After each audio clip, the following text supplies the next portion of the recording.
Паніка у росіян. Кажуть, тривожна всюди. В Таганрозі тривожна, в Єйську тривожна. Ніколи не було і от знову просто. А Ростов атакують атакамси, пишуть росіяни в своїх пабліках, панікують просто таки.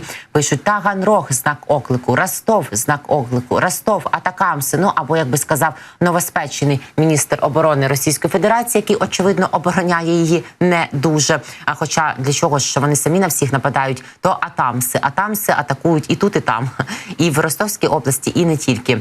Хороші є новини цього суботнього ранку. В росіян -2 ЗРК «Панцер С-1» за 2 доби. Екіпажі спіткала та сама доля. Відмінусовано. Один такий «Панцер» коштує близько 14 мільйонів доларів. Принаймні про це нам повідомляють телеграм-канали. Про те, що в росіян на території Білгородської області відмінусовано сьогодні один «Панцер». Ну а телеграм-канал «Ніколаївський Ваньок», усім добре відомий нам, зокрема і те, як він завжди моніторить і відстежує ситуацію в українському небі, коли ворог нас атакує, повідомляє про те, що -2 «Панцери С-1» ворожих було знищено за 2 доби. Один був відмінусований на окружній Білгорода, а один прикривав угруповання, яке намагалося наступати на Липці.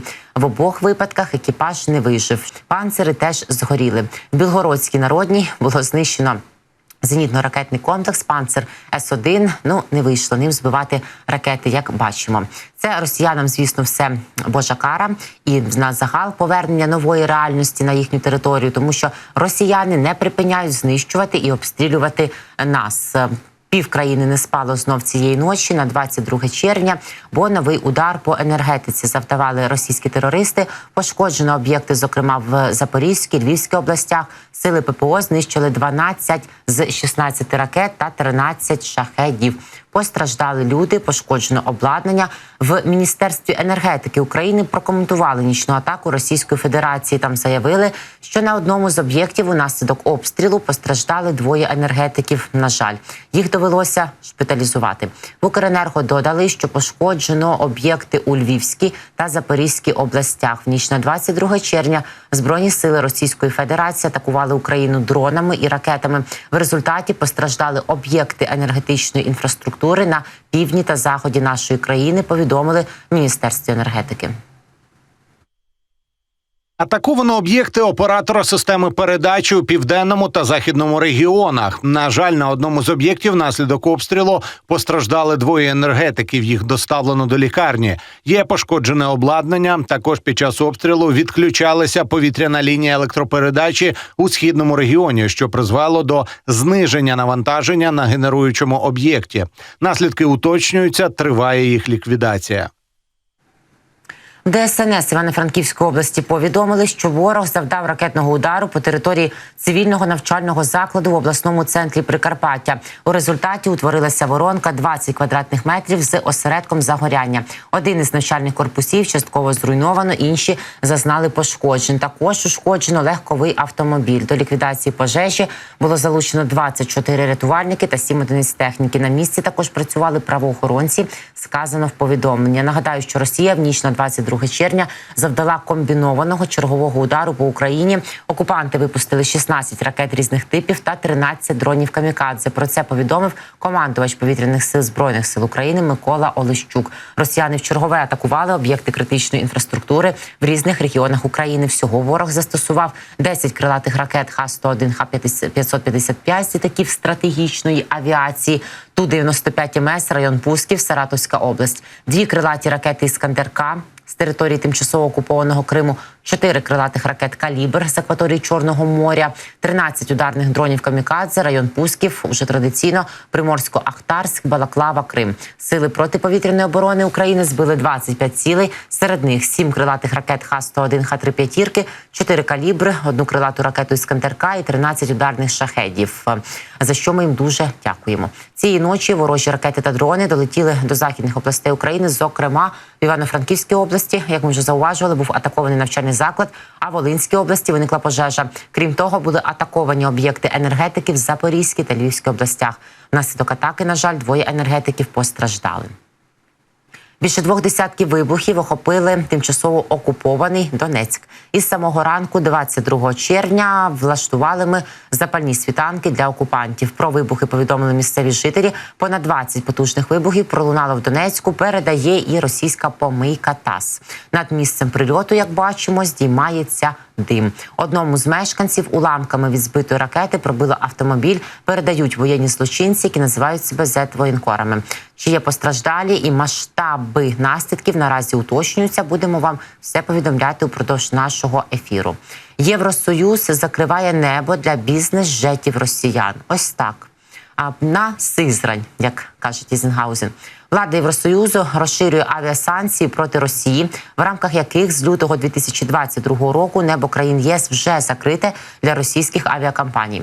В рамках 14-го пакету санкцій російським фізособам, компаніям та структурам буде заборонено також приватні перельоти в повітряному просторі держав-членів Євросоюзу, повідомляє European Observer з посиланням на документ, узгоджений послами ЄС 19 червня. Запрягайте собак і ось туди, до Владивостока. Яка Європа? Які бізнес-джети? Про що ви? У вас ж війна, ви могутня імперія. Будь ласка. Йдеться, зокрема, про бізнес-джети, які використовувалися заможними росіянами для перельотів до Європи, випливає із роз'яснень ЄС. Під нову заборону потрапляють будь-які рейси, в яких вихідці з Росії, а також російські громадяни та компанії можуть визначати місце та час зльоту та посадки. Як приклад документів Євросоюзу наводяться польоти для транспортування росіян у певні місця відпочинку, а також рейси, за допомогою яких компанії перевозять своїх співробітників на бізнес-зустрічі на території ЄС. У 14-й санкційний пакет буде включено 69 громадян, 47 компаній і 27 танкерів, які за європейськими даними відносяться до тіньового флоту і возять російську нафту в обхід санкцій. Крім того, ще понад 60 юридичних осіб, в тому числі з Китаю, Туреччини, Індії та Гонконгу, будуть включені в сірі списки, які вимагають посилення перевірок та посилення процедур комплаєнсу. Ці фірми підозрюються у постачанні до Росії підсанкційних технологій. Під персональні санкції із заморозкою всіх активів та забороною на видачу віз потраплять і 2 російські мільярдери. Ось так, які прекрасні новини. Це, зокрема, засновник російської мідної компанії Ігор Алтушкін, та творець холдингу АЕОН Роман Троценко. І танкери – це просто супер. Я нагадаю, що Сполучені Штати і Британія вже запроваджували санкції проти російських танкерів, які в тіньовому флоті, які під неопізнаними прапорами, неопізнаними знаками перевозять російську нафту. Також в 14-му пакеті санкцій вже наважився і Євросоюз. Міститься заборона 27 судам, які перевозять російську нафту та допомагають вести загарбницьку війну, заходити до європейських портів. А Чемчіра – це дуже невелика частина тіньового флоту, але до ЄС санкції щодо нього, нагадаю, також знову почали вводити США та Великобританія. Бачите, друзі, наша рубрика «Уже ніхто нікуди не летить» вже й перетворюється в рубрику, продовжується теж рубрикою «Уже ніхто нікуди не пливе». Серед судів, що потрапили під європейське обмеження, 11 російських, згідно з документом, з яким ознайомився European Observer. До них входять 4 контейнеровози «Майя-1», «Ангара», «Марія» і «Лейді Ар», які з минулої осені доставляли снаряди і ракети з Північної Кореї від Пухляша, до якого приїздив оце Путін, в 2 російські далекосхідні порти. І інші ходять під прапорами інших країн, в тому числі тих, де Росія почала ховати суди свого тіньового флоту. Серед них особливо популярний Габон, де кількість зареєстрованих судів за період після початку війни в Україні зросла в 6 разів. В списку ЄС якраз 5 габонських танкерів, ще по одному з Камеруну та з Коморських островів, які також почали активно використовуватися для перереєстрації. Інші танкери пов'язані з островами Кука, Панамою, Сінгапуром та Гвінеєю-Бісау. Окрім заборони на захід до європейських портів, обмежувальні заходи включають відмову у наданні послуг, пов'язаних із судноплавством. Цей захід повинен обмежувати діяльність судів, які беруть участь у транспортуванні товарів, які приносять кошти для фінансування війною, що ведеться Росією, або судів, за допомогою яких реалізується політика, що сприяє діям Росії проти України, йдеться в документі. Сполучені Штати з жовтня минулого року ввели санкції проти 40 російських танкерів, а тиждень тому до них приєдналася Великобританія, яка покарала не лише мореплавців, а й Інгосстрах, який став одним з головних страховиків танкерів, які займаються перевезенням російської нафти. У травні 60% вивезених з Росії нафти і нафтопродуктів доставлялися саме танкерами тіньового флоту, які не дотримуються цінової стелі і не мають західних страховок. Йдеться в місячному огляді Центру дослідження енергетики та чистого повітря. Їхнього страхового покриття, ймовірно, буде недостатньо, щоб компенсувати витрати внаслідок катастрофи або розливу нафти. В цьому випадку ці витрати ляжуть в основному на європейські країни, повз береги яких проходить значна частина маршруту з портів на Балтиці та Чорному морі. У випадку сирої нафти до тіньового флоту належали 213 з 286 танкерів, які працювали в травні на російських маршрутах. Середній вік цих суден тіньового флоту становив 17 років, причому 25% з них працюють уже 20 років і більше, а один ходить морями 37 років, що ще екологічно небезпечно, бо це старі корита прямо в прямому сенсі цього слова. Загалом з 5 грудня 2022 року, коли було введено ембарго на постачання російської нафти до ЄС і цінову стелю у $60 за барель, у її перевезенні брав участь 1431 танкер. Це 24% світового танкерного флоту. Розмір тіньового флоту оцінюється у 591 корабель або 10% світового танкерного флоту. З березня 2023 року кількість таких суден зросла на 33%. Це на загал і пов'язано із тими санкціями, які вводили, зокрема, і Сполучені Штати Америки. Ну ось так. І тіньовому флоту Російської Федерації скоро прийде кінець. Путін назвав виняткову умову, за якою Російська Федерація застосує ядерну зброю. Але це чергова маніпуляція. Принаймні так оцінюють погрози Путіна в Інституті вивчення війни. Очільник країни-агресора помилився знову в тому, що прирівняв поразку в Україні зі знищенням державності Росії, що дає зелене світло буцімто на застосування ядерної зброї. Російський диктатор Путін не припиняє ядерних маніпуляцій в рамках своєї інформаційної кампанії щодо іноземних лідерів. Його заяви спрямовані в першу чергу на те, щоб стати на заваді західній підтримці України та підірвати міжнародні зусилля щодо ухвалення стратегічного бачення перемоги України у повномасштабній війні. Як зазначається у звіті Інституту вивчення війни, чергова заява Путіна про розвиток ядерної тріади як гарантії стратегічного стримування і підтримки балансу сил у світі прозвучала, нагадують в ЄСВ, 21 червня під час виступу перед офіцерами-випускниками РФ в Ханої у В'єтнамі. Він там сказав, що це його друзі, бо Путін останнім часом шукає всюди друзів, таких так само хворих, як і він. Напередодні 20 червня також російський диктатор заявив, що можливе зниження порогу застосування ядерної зброї в російській ядерній доктрині. Він її постійно переписує, пам'ятаєте? Але ще ніяк і не перепише, звісно. Ну, це все пустий шантаж, пусті слова. За його словами, майбутня стратегічна поразка сил Російської Федерації в Україні, дивіться, прикметно, що він її не виключає вже, може призвести до кінця державності Росії. Путін, ймовірно, помилково прирівняв поразку в Україні до екзистенційної загрози для російської держави, щоб послатися на винятковий випадок, буцімто, коли чинна ядерна доктрина Росії дозволить застосування ядерної зброї, йдеться у повідомленні ІСВ.